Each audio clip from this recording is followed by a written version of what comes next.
Good morning students, this is Satish Kumar from Krishna Public School, and in this video we shall be discussing about the chapter Bones, Joints and Muscles from class 5th standard. So students, आपने अपनी पिछली classes में हमारे जो body के external parts हैं जैसे hands, eyes, legs, nose, head etcetera इन सब के बारे में पढ़ा होगा, बट आपने इनके इंटरनली हमारे कैसा स्ट्रक्चर होता है, क्या होता है, उसके बारे में ज़्यादा नहीं पढ़ा होगा अपनी पिछली क्लासेस में. तो वो अब हम इस चैप्टर में डिस्कस करने वाले हैं कि हमारा बॉडी का इंटरनल स्ट्रक्चर कैसा होता है. ओके, तो हमारा जो ह्यूमन स्केलेटन होता है, मतलब जो हड्डियों का पूरा एक मॉडल टाइप जो होता है हमारी बॉडी के अंदर, उसको ह्यूमन स्केलेटन बोलते हैं. जो फ्रेमवर्क होता है बोन्स का, मतलब बोन्स से मिलकर बना होता है to protect our internal organs, क्योंकि हमारे इंटरनल ऑर्गन्स जो हैं वो फ्लैश से बने होते हैं, ठीक है, और सॉफ्ट होते हैं. तो उन्हें बचाने के लिए ये जो बोन वाला ह्यूमन स्केलेटन का जो पूरा फ्रेमवर्क होता है ये बना होता है, ठीक है. एक अडल्ट ह्यूमन बीइंग जो होता है उसके अंदर 206 टाइप की क्या होती हैं, अलग अलग टाइप की बोन्स होती हैं, जिनकी शेप अलग हो सकती है, साइज़ अलग हो सकता है और फंक्शन अलग हो सकता है. जिनमें से कुछ लंबी होती हैं, कुछ छोटी होती हैं, कुछ फ्लैट होती हैं, कुछ इरेगुलर होती हैं, और हर बोन किसी दूसरी बोन से कहीं ना कहीं क्या होगी, जॉइंट होगी.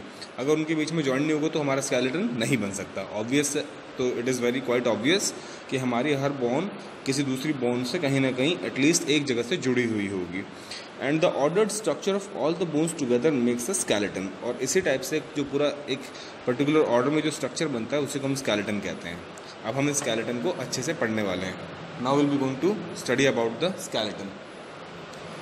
सो सबसे पहले स्केलेटन में हमारे ऊपर जो आ जाता है वो आता है हमारा हेड, ठीक है. जो हमारा हेड है, अब ये हेड बाहर से तो हेड की तरह दिखाई देता है, बट अंदर इसके स्कल होता है, जिसको हम खोपड़ी बोलते हैं, और इसको हम ब्रेन बॉक्स भी बोलते हैं. इसको हम ब्रेन बॉक्स इसलिए बोलते हैं क्योंकि ये हमारा जो ब्रेन है उसकी एक तरह से आउटर कवरिंग होती है. ब्रेन इसके अंदर होता है, जो आपको ये हेड वाला पार्ट दिखाई दे रहा है यहाँ पे बोन वाला, इसके अंदर हमारा ब्रेन होता है, ताकि मैकेनिकल शॉक से वो हमें बचाता है.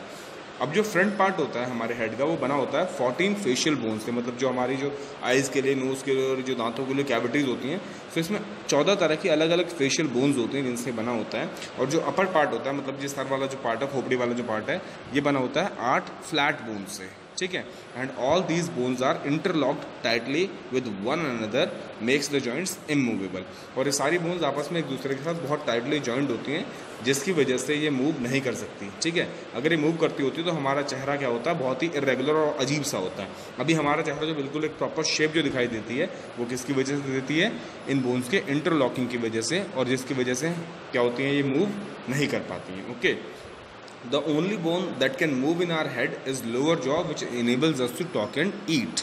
हमारे जो हेड है इसके अंदर सिर्फ एक लौती ऐसी बोन है जो मूव कर सकती है, वो है हमारा लोअर जॉ. लोअर जॉ मतलब जो नीचे वाला जबड़ा है हमारा, ठीक है, वो सिर्फ क्या कर सकता है, मूव कर सकता है. ओके, उसके मूव करने की वजह क्या है कि उसी की वजह से हम क्या कर सकते हैं, खा सकते हैं और ईजिली किसी भी चीज़ को बात कर सकते हैं. हम बात कर सकते हैं और खा सकते हैं किसकी वजह से, due to movement of our lower jaw, ठीक है. अब इसके बाद हम नेक्स्ट चीज़ पे आ जाते हैं.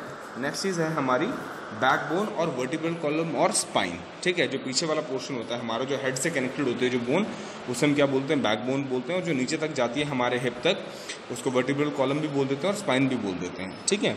अभी जो स्पाइन होती है ये अटैच होती है हमारे हेड से and made up of 33 small irregular bones. और ये 33 स्मॉल इरेगुलर बोन्स से मिलकर बनी होती है, few of which are fuse, और जिनमें से कुछ क्या होती हैं आपस में एक दूसरे के अंदर पूरी तरह से घुसी हुई होती हैं. सो इसीलिए हम इन्हें 33 काउंट करते हैं, ना कि 26 काउंट करते हैं, ना कि 33, क्योंकि कुछ आपस में क्या होती हैं, एक दूसरे के अंदर होती हैं पूरी तरह से. And each bone is known as vertebra, और हर बोन को वर्टेब्रा कहा जाता है. मतलब हम बात कर रहे हैं बैकबोन के पीछे वाली रॉड की, जो रॉड दिखाई दे रही है. अभी हम रिब्स के बारे में बात नहीं कर रहे हैं, वो बाद में आएगा हमारे पास. जो एक रॉड शेप आपको दिखाई दे रहा है टॉप राइट में जो फिगर है, उसकी बात कर रहे हैं हम. And having a hole in the centre to let the spinal cord pass through. और इन सभी के अंदर क्या होता है, बीच में होल होता है, जिनके बीच से हमारा स्पाइनल कॉर्ड क्या करता है, पास करता है. And the first vertebra is known as atlas. जो सबसे ऊपर वाला वर्टेब्रा होता है उसको एटलस बोलते हैं.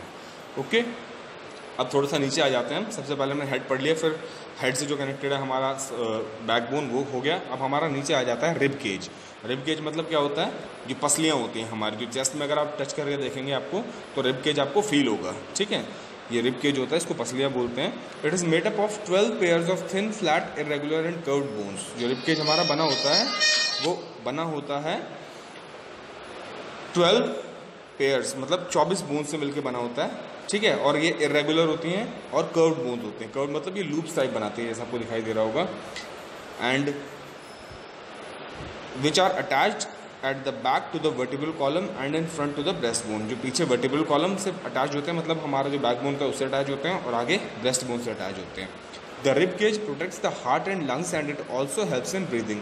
ये हेल्प करता है हमारे हार्ट और लंग को प्रोटेक्ट करने में, और ये हेल्प करता है ब्रीदिंग में भी, ठीक है। क्योंकि हमारा हार्ट और लंग बहुत ही क्रूशियल पार्ट है हमारी बॉडी के, जो चेस्ट में होते हैं हमारी, उनके प्रोटेक्शन के लिए हम किसका यूज़ करते हैं, रिब केज का, ठीक है। जो रिब केज होता है हमारे ये इनबिल्ट होता है पहले से ही, ठीक है। तो इसी का बेसिक काम होता है हमें प्रोटेक्ट करना मैकेनिकल शॉक से, बाहर से। जैसे हमें कोई मान लो हमें चोट लग जाती है या कोई बॉल आके या कुछ भी आगे हमें लगती है, तो रिब केज उससे हमें बचाता है, ठीक है। वो सारे शॉक को अपने ऊपर झेल लेता है। उसके बाद आ जाते हैं हमारे पास लिम्स। अब लिम्स क्या होते हैं, जैसे हमारी आर्म्स और लेग्स हैं, इन्हें हम लिम्स कहते हैं। And bones of arms are attach to shoulders and bones of legs are attach to hip. अब जो हमारे आर्म्स की जो बोन्स होती हैं वो हमारे शोल्डर से अटैच होती हैं, और जो हमारे लेग्स वाली जो बोन्स होती हैं वो हमारे जो पीछे वाला एरिया होता है हिप, इससे अटैच होती हैं। And each limb has 30 bones. हमारे हर लिम्ब में 30 बोन होती है, मतलब 30 लेफ्ट वाले हाथ में होंगी, 30 राइट वाले हाथ में, 30 लेफ्ट वाले लेग में और 30 राइट वाले लेग में। तो इस टाइप से 120 बोन्स तो हमारी सिर्फ लिम्स के अंदर होती हैं। And the longest bone in our body is femur. जो हमारी बॉडी का सबसे लंबा बोन होता है उसको फीमर बोलते हैं, जो होता है हमारी थाई के अंदर, ठीक है। लेग वाला पार्ट जो हमारा थाई होता है उसके अंदर सबसे लंबा बोन जो होता है हमारी बॉडी का वो होता है, जिसको हम फीमर कहते हैं। And there are 3 small bones in ear out of which the smallest is stapes. और हमारे जो बोन्स होते हैं हमारे ईयर के अंदर वो 3 होती हैं, बहुत छोटी छोटी बोन्स होती हैं, और उनमें से एक स्टेप्स होता है जो सबसे छोटा होता है। अब हम जॉइंट्स के बारे में बात करेंगे। जो हमारे जॉइंट्स होते हैं वो 2 टाइप के होते हैं, मूवेबल और इमूवेबल, या फिर फिक्स भी कह सकते हैं इमूवेबल को। और जो इमूवेबल होते हैं वो हम अभी पढ़ के आए हैं, फेशियल बोन्स, और जो ब्रेन बॉक्स होता है, हमारा जो स्कल होता है, जितनी बोन्स उसके अंदर होती हैं वो सब इमूवेबल होती हैं, ठीक है। जो मूवेबल होता है वो होता है हमारा बॉल एंड सॉकेट जॉइंट, हिंग joint, gliding joint, pivot joint. इनके बारे में हम और डीपली आगे डिस्कस करेंगे, बट अभी यहाँ एग्जांपल्स दे रखे हैं कहाँ कहाँ पे होते हैं। हमारा बॉल और सॉकेट जॉइंट जो होता है वो शोल्डर्स और हिप जॉइंट्स में होता है। हिंग जॉइंट जो होता है वो हमारा नी और एल्बो जॉइंट्स होते हैं। ग्लाइडिंग जॉइंट्स जो होते हैं वो हमारे एंकल और रिस्ट में होते हैं। और पिवट जॉइंट जो होता है वो हमारा स्कल और फर्स्ट वर्टिब्रल बोन के बीच में होता है, ठीक है। तो इस टाइप से इनकी अलग अलग लोकेशंस हमें दे रखी है कि ये कहाँ कहाँ पे पाए जाते हैं, और इनके डिफरेंट टाइप्स भी हमने पढ़ लिए। तो इस क्लास में हमने पढ़ा है कि स्कल के बारे में, बैकबोन के बारे में, रिब केज और लिम्स के बारे में, और इनमें कितनी कितनी अलग अलग डिफरेंट टाइप की बोन्स होती हैं। So I hope this will going to help you out students. And अगर इसमें से कोई भी प्रॉब्लम होती है तो you can clarify it by asking it on my WhatsApp number which is provided you there on the official group. And thank you very much for listening me so far.